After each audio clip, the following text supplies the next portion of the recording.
What up, guys? Welcome to the Son of Wonder. Mission Impossible Dead Reckoning Part 1 has released and I thoroughly enjoyed it. But there are a lot of unanswered questions left in this movie because it's a Part 1. Lots of intriguing elements. So I have my own theories concerning them. So let's conversationalize. Alright, guys, so I loved Mission Impossible Dead Reckoning, but the film left me thinking a lot more about its different elements than I was expecting it to. A lot of these Mission Impossible movies are pretty straightforward in their plots, but this one had a lot more intrigue and mystery to it. And I have my own ideas about where some of these elements could lead. So obviously this video is going to have spoilers because I will be talking about specific elements in the movie to give you guys my thoughts on it and thoughts of where it could go. So let's start with my first theory. Alright guys, so the villain of this movie is an artificial intelligence that has gone rogue and gained sentience, and it's known as the Entity. Now, my first theory regarding Mission Impossible Dead Reckoning Part 1 is that the Entity is actually being controlled by Solomon Lane, possibly even created by him, or created by his syndicate featured in Rogue Nation and Fallout. Now, some elements that possibly back up this theory of mine is the fact that the Entity and Solomon Lane play a very similar role in their respective Mission Impossible films. Both are the antagonists, both have a very strong connection to the protagonist in Ethan, and the fact that they're always trying to get one step ahead of each other. Very similar relationship that the Entity and Solomon Lane have to Ethan. Added to that, the origins of the Entity are not entirely clear. Once you get to the end of Dead Reckoning Part 1, you know that it started out as a base-level AI that American agents had apparently stolen and sent to a Russian submarine to try and sabotage their defense systems in that specific submarine. But there's not a lot of larger information surrounding this as far as who created the AI and why did it go rogue exactly. All that stuff is left unclear. And I have a very strong suspicion that Solomon Lane, because he was always one step ahead of Ethan in so many cases in the previous two films, I have a very strong suspicion that Lane, if he didn't create the Entity, then at least he's responsible for it going rogue. Because remember, the Apostles are still out there. At the end of Mission Impossible Fallout, it's not really clarified exactly what happened to the Apostles as a group. They still could have remained at large, and they had infiltrated the CIA. So it's very possible that they are the ones who found a way to create this AI, or at least usurp it for their own purposes, because I just don't believe that the main villain of all this is a robot. I don't believe that it's an artificial intelligence. I believe that there has to be some human element to all of this chaos. Also, remember that Solomon Lane definitely is still alive. He's one of the few remaining Mission Impossible villains that is still alive. I think he might be the only one, actually, other than if you count Gabriel at the end of this film. But he was captured in the last movie at the end of Fallout, just like he was captured at the end of Rogue Nation. So he is still out there. And because of how sneaky and clever he is, I feel like he would find some way to create or take over this artificial intelligence and use it for his own ambitions.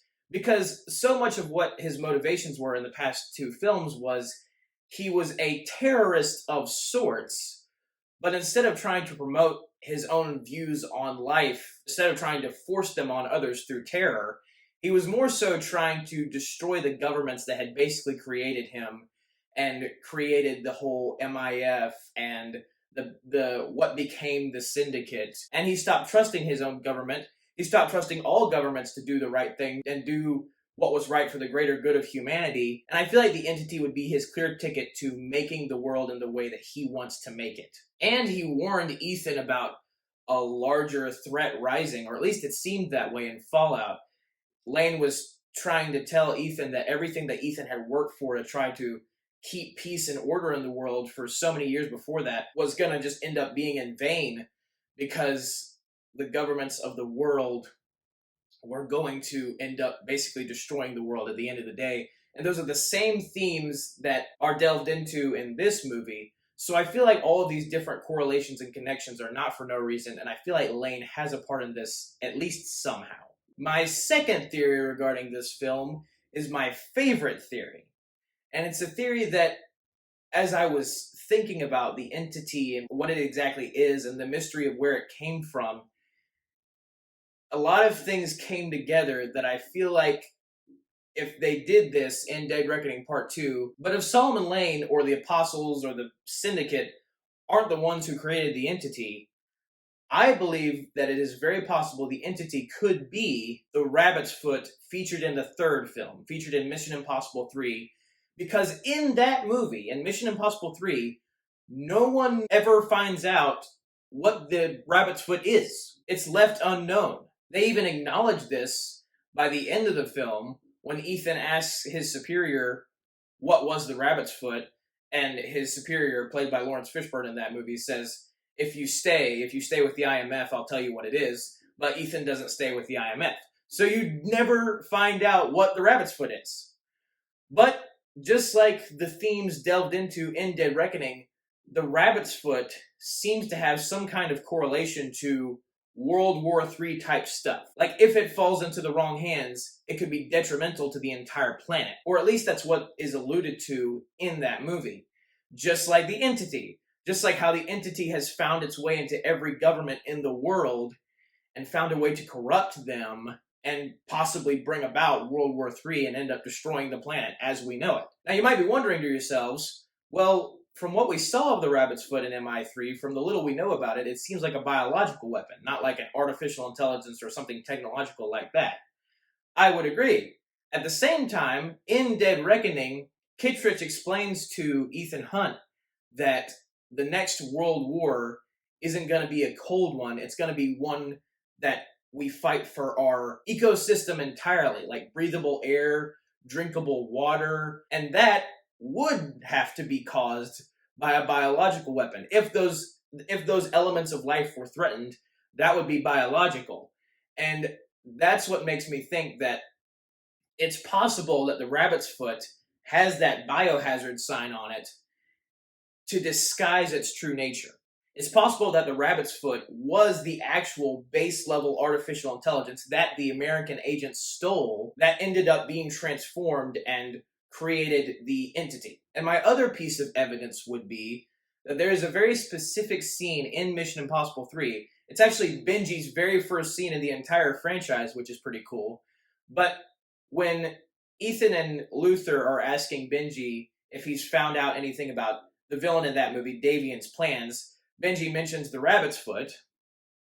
And he goes into this tangent where he talks about a school teacher that he had back in the day. And he said that this school teacher kept talking about this thing called the anti-god. And Benji described this idea of the anti-god as like the world would eventually end up being destroyed by technology. And that this anti-god could wipe out businesses and buildings and roads and just everything. And Benji tells Ethan and Luther that whenever Benji sees an arms dealer or black market people or whatever paying the amount of money that Davian did for the rabbit's foot, he always wonders if this said item, in this case the rabbit's foot, is the anti-god. The world would eventually be eviscerated by technology, which he referred to as the anti-god. And Benji's description of the anti-god, to me, sounds like a perfect segue into the entity. If he believed that the rabbit's foot was this supposed anti-god, then it's very possible the entity is the rabbit's foot. And that the entity is basically everything that Benji's school teacher was talking about. Even in the scene in MI3, it's like they focus on what Benji is saying in that moment. And in any other situation, they might have just, had him tell the story as if he was joking about something. And they may have just done it in that movie to build the thread of like what the rabbit's foot possibly could be. And they may have kept in mind the fact when they were making that movie that they could bring this back later down the line. It could lead to something later down the line in making the rest of the movies in the franchise. I forgot to mention that I also believe the American agent that is said to have stolen the base level AI that ends up becoming the entity in Mission Impossible Dead Reckoning Part 1 and Ethan Hunt might be one and the same, because Ethan Hunt steals the rabbit's foot in Mission Impossible 3, and the rabbit's foot might just be that base level AI that ends up becoming the entity, so these American agents might just be Ethan Hunt and his team who stole it in Mission Impossible 3. And all of these things put together, for me, definitely point to the fact that the rabbit's foot might just be the entity itself, or at least the base level AI that created the entity. But my final theory on here doesn't have as much to do with the entity as my previous ones. It has to do with the villain in Dead Reckoning Part 1, Gabriel. Now, Gabriel is one of the best villains to date in this franchise because of how much he makes you dislike him, how arrogant he is, how much he thinks that he knows. He believes that he can trump everybody in just knowledge because he works for the entity, because he serves the entity. And the dude just has this obsession with death that's just so weird and disturbing and off-putting that makes you, hate him even more. Similar to Davian as the villain in MI3. Now, my theory concerning Gabriel is that it's set up near the end of this film that the entity is counting on two outcomes concerning the climax of the movie, the big train sequence. One outcome is that Ethan is killed, is that Ethan dies at Gabriel's hand or is somehow on that train, because the entity is afraid that Ethan will end up getting the key and finding a way to destroy the entity. The other outcome that the entity is counting on is that Gabriel will die, because Gabriel supposedly is the only person who knows what the key unlocks, and if Gabriel dies before being able to tell Ethan in any way, the information will be lost, supposedly. So those are the two outcomes the entity is supposedly counting on. At least that's what Luther believes. That's what Luther tells Ethan before Ethan goes on his train mission. And Luther tells Ethan this because Luther is afraid that Ethan is just going to get straight to the point and kill Gabriel, because Gabriel killed Ilsa and killed a girl that had a relationship to Ethan way back in Ethan's past. So Ethan has this immeasurable amount of anger and hatred directed toward Gabriel, obviously, for good reasons. And Luther basically tells Ethan that he cannot kill Gabriel because of what Gabriel knows. And so on the train mission, when Ethan has the opportunity to kill Gabriel, Gabriel flat out tells Ethan, "I'm the only one who knows what the key unlocks, Ethan. If you kill me, that information will be lost." He flat out tells Ethan this. And because Gabriel seems so dedicated to serving the entity, just because of all the power it brings him, I don't think Gabriel would have basically just flat out explained the situation to Ethan. I don't think Gabriel would have given away the fact that, oh, you can't kill me, even though one of the outcomes that the entity is counting on is the fact that I die in this situation. You can't kill me because I'm the only person who knows what the key unlocks. And because he explains this to Ethan, and he says it with this sense of pride and arrogance, like, "Ha, you can't kill me, you need to take me in." It's almost as if Gabriel wants to be taken in. It's almost as if Gabriel wants to be taken alive. And we've seen villains before that had such a commitment to the cause that they would die for their cause. So I have a feeling Gabriel would have been willing to die if the entity wanted him to do so. But the fact that he basically told Ethan that killing him would be a mistake tells me that Gabriel counted on surviving this situation, and that the entity actually wanted Gabriel to be able to either escape with the key or live somehow to tell Ethan what the key does unlock. And that would be very interesting to me. And my other piece of evidence is that once Gabriel tells him this and has that sinister smile as he's staring at Ethan, as Ethan's about to shove a knife into him, Ethan hears what Gabriel has to say, but then tries to push the knife into him anyway. He tries to kill him anyway. And you'd figure with what Luther just told Ethan about the fact that Ethan shouldn't kill Gabriel because of what Gabriel knows and that he needs to get that information out of Gabriel, Ethan would heed Luther's advice more, especially after all the stuff he's been through, all the trials he's had to face, where he wasn't able to kill somebody he probably really wanted to kill, like Solomon Lane. You'd figure he'd have a better resistance to that deep desire that Ethan has to kill Gabriel. You'd figure Ethan would, like I said, heed Luther's advice more. But because Ethan does try to kill him, my theory is that Ethan full well knew that because Gabriel was telling him this, Gabriel wanted to live.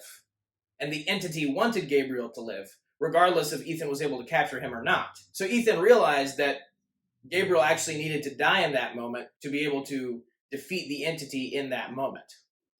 But of course, he was cut off by the agents hunting Ethan, so he wasn't able to do so. And I could be reading into this way too much. It's possible that Ethan really just was filled with an immeasurable amount of rage that he just couldn't resist trying in that moment to kill Gabriel. But I feel like Ethan's more calculated. And I feel like Ethan has more self control than that. So he's not able to do it. He is able to steal the key, though, Ethan is, from Gabriel. And it's possible that maybe in the process of trying to kill Gabriel, Ethan was able to, pickpocket the key in some way from Gabriel in that moment, and that's why he tried to kill Gabriel, was to distract him more so. But I still wonder if there's more to it. And also, Gabriel looks really surprised and scared as Ethan is getting closer to shoving the knife into Gabriel. Gabriel is looking way more not himself than usual. Usually he has this stoic manner about him, like he knows every outcome that's going to happen. But the face that he has when Ethan is trying to push that knife into him, that face tells me, oh, you didn't plan on this at all. You didn't want to die. That wasn't the entity's plan. So I'm not sure exactly, but I do feel like there's more to that story than what's being led on. And I feel like the wider meaning of my theory might be that the entity actually did want Ethan to find out what the key unlocked for some unknown reason. Because this franchise does that a lot, where they'll fake the audience out. The villain or the hero, whoever they are, will act as if their rival wants them to do this certain thing, but turns out it was the opposite. Turns out the bad guy had planned for the exact thing that the good guy did. And then sometimes it's the opposite way with it. Sometimes it's the good guy thinking all of that and planning all of that out. Sometimes it's Ethan planning ahead when it comes to Solomon Lane, and then sometimes it's Solomon Lane planning ahead when it comes to Ethan. Bunch of different times that this has happened in the franchise. So I would not be surprised if in the next movie they reveal that the entity did want Ethan to figure out what the key unlocked.